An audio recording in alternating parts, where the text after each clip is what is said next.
बिस्मिल्लाहिर्रहमानिर्रहीम।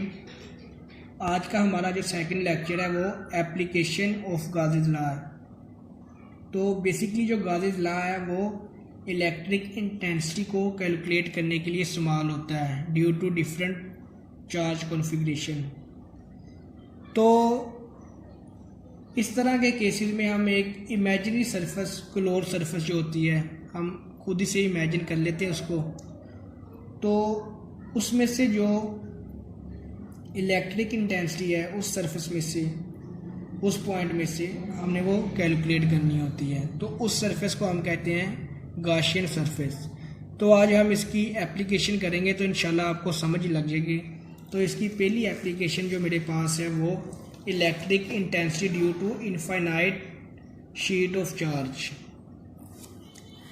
तो हमने कंसीडर कर लेनी कि हमारे पास एक इनफाइनाइट शीट है जिस पर पॉजिटिव चार्ज जो है वो यूनिफॉर्मली डिस्ट्रीब्यूट हुआ है, जैसा कि ये है। तो जो सरफेस चार्ज डेंसिटी है वो आप सब जानते हैं, उसको हम सिग्मा से डिनोट करते हैं। जो सरफेस चार्ज डेंसिटी है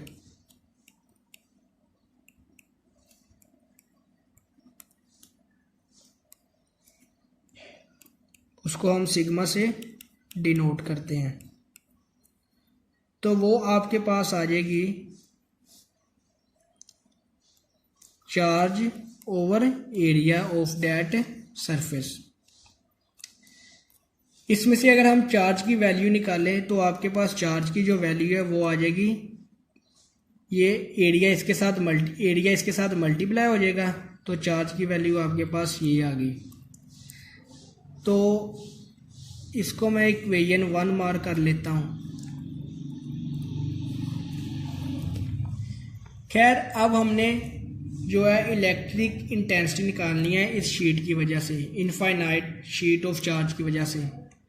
तो जैसा कि मैं पहले इंट्रो में बता चुका कि हमने सबसे पहले एक क्लोज्ड इमेजिनरी सरफेस कंसीडर करनी है। तो उस सरफेस को हम कहते हैं गॉसियन सरफेस। तो जब देखें इधर मैं एक क्लोज सरफेस इमेजिन कर लेता हूँ जो इस शीट से गुजर रही है इन द फॉर्म ऑफ सिलेंडर। ये ब्लैक पेंसिल से करते हैं ताकि आपको ज़्यादा क्लियर हो जाए। ये देखें, इन द फॉर्म ऑफ सिलेंडर हमने कंसीडर कर ली।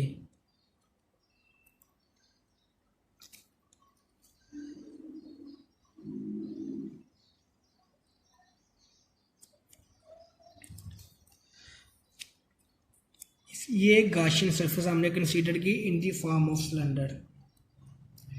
अब आपको पता है कि इसके 3 सरफेसेस हैं। एक तो ये, इसको 1 कह लिए, कंसीडर कर लें। इसको 2 कह लें, ये जो फ्लैट है। इसको 3 कह लें, 1, 2 और 3। अब देखें इलेक्ट्रिक फ्लक्स जो है वो passing through this close imaginary surface यहाँ पैरेलल होगी।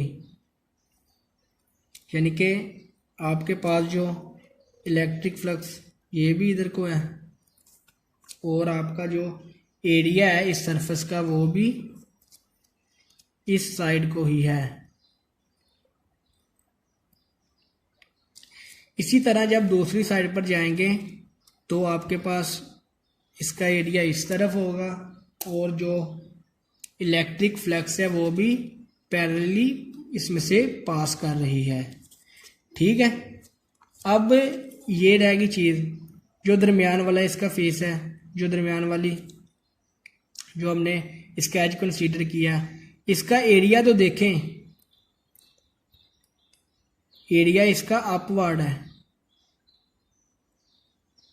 एरिया इसका अपवर्ड है, लेकिन जो इलेक्ट्रिक फ्लक्स है वो पैरेलल है। यानी कि ये एरिया और इलेक्ट्रिक फ्लक्स यहाँ परपेंडिकुलर है। तो जब हम गाज़ीज़ लॉ अप्लाई करते हैं, आपको पता है कि गाज़ीज़ लॉ अकॉर्डिंग टू गाज़ीज़ लॉ या गाज़ीज़ लॉ की डेफिनेशन जो है वो ये है,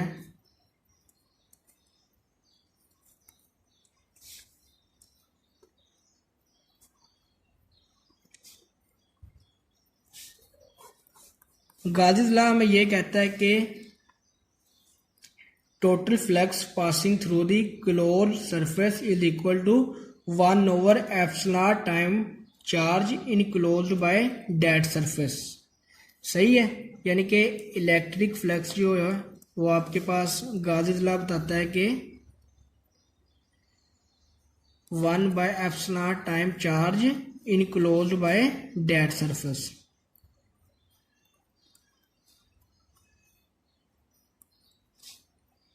इनक्लोज्ड बाय क्लोज्ड सरफेस। तो इधर सरफेस जो हमने कंसीडर की है वो in the form of cylinder है। अब ये तो कांस्टेंट है, हमने इसकी वैल्यू कैलकुलेट करनी है और ये चार्ज की, और चार्ज की तो हम ये पहले कैलकुलेट कर चुके हैं। मेन मसला हमने अब ये कैलकुलेट करनी है। तो इसको और थोड़ा सा जब सिंप्लीफाई करेंगे तो मैं अगर इसको ऐसे लिख दूं तो ये आपके पास charge enclosed by that surface वो हमने कंसीडर किया क्यू है और वो क्यू मैंने इधर लिख दिया है। अब इसको मैं इक्वेशन 2 मार्क कर लेता हूँ। सही है जी। अच्छा, उसके बाद इसकी वैल्यू रह गई, चार्ज की वैल्यू तो हम ये देखें ये कैलकुलेट पहले कर चुके हैं। अब हमने वैल्यू निकालनी है फ्लक्स की। तो जो total flux passing through closed surface होगी वो है आपके पास जनाबे आला 3 जगह से है, φ1 ये वाली, φ2 ये वाली और φ3 जो यहाँ से गुजर रही है। सही है जी। अब आपको पता है कि जनाब के जो इलेक्ट्रिक फ्लक्स होती है वो होती है E.A।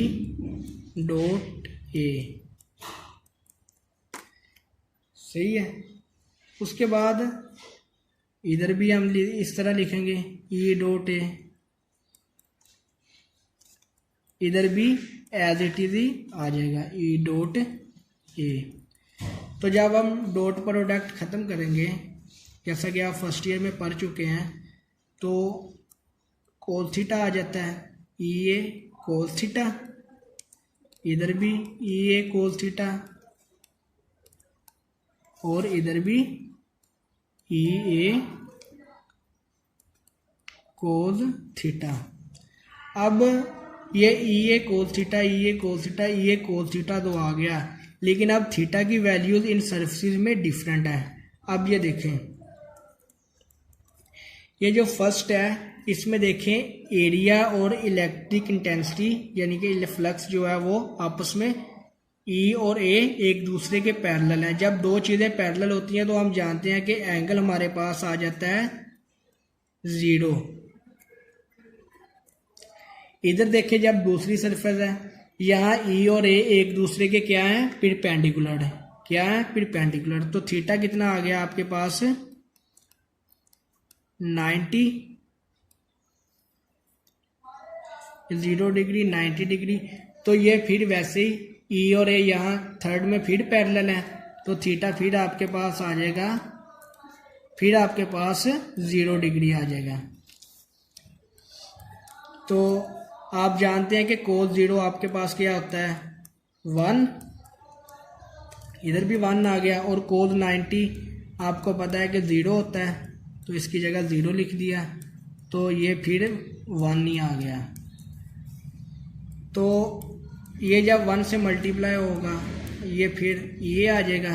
ये जब 0 से कोई भी चीज़ मल्टीप्लाई होती तो 0, ये आपके पास आ जाएगा, फिर ये आ जाएगा। ठीक है। अब इन सबको ऐड अप करें तो जो टोटल फ्लक्स है वो मेरे पास आ गई है E.A, यानी कि E.A और E.A 2E.A मेरे पास फ्लक्स आ गई। इधर तक क्लियर है। अब इसकी वैल्यू भी मेरे पास है, इसकी भी मेरे पास है, तो हम इसमें वैल्यूज इसकी पुट कर देंगे। putting the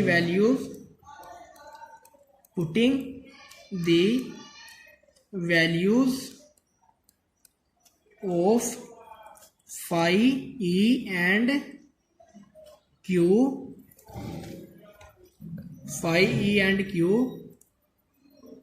in equation 2। तो ये चार्ज की वैल्यू जो है ये और जो फ्लक्स की वैल्यू निकाली है इस इक्वेशन में पुट करने लगे हैं। ये आपने साथ मेंशन कर देना ताकि क्लियर हो जाए। पुटिंग इन इक्वेशन 2, तो इसकी जगह क्या लिख दूंगा 2EA, ठीक है, और 1/f0 एज इट इज, और क्यू की जगह आ जाएगा सिग्मा ए। अब ये देखें ए से ए कैंसिल आउट हो गया, वैल्यू हमें चाहिए ई की, तो ई इधर ही रहेगा, ठीक है, 1/f0 टाइम, और ये 2 इधर आके डिवाइड हो गया और आपके पास यहाँ सिग्मा एज इट इज आ गया। क्लियर है इधर तक?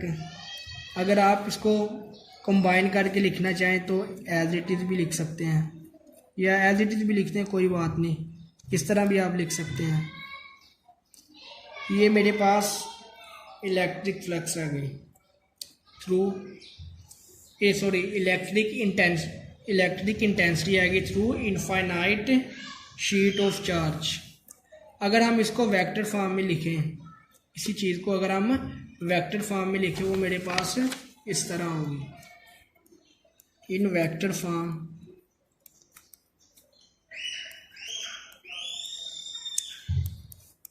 फॉर्म में सिंपली इलेक्ट्रिक इंटेंसिटी के ऊपर भी वेक्टर आ जाएगा, और ये वैल्यू आपके पास आई थी सिग्मा ओवर, और इधर डायरेक्शन को इंडिकेट कर देंगे। सही है जी, ये आपके पास वेक्टर फॉर्म में आ गई। अगर आपको किसी भी चीज़ की इसमें से समझ नहीं लगी तो आप मुझसे दोबारा भी पूछ सकते हैं, कमेंट में आप बताइएगा। अगर वीडियो अच्छी लगे तो लाइक कीजिएगा और शेयर लाजमी कीजिएगा, और चैनल को सब्सक्राइब कर दीजिएगा।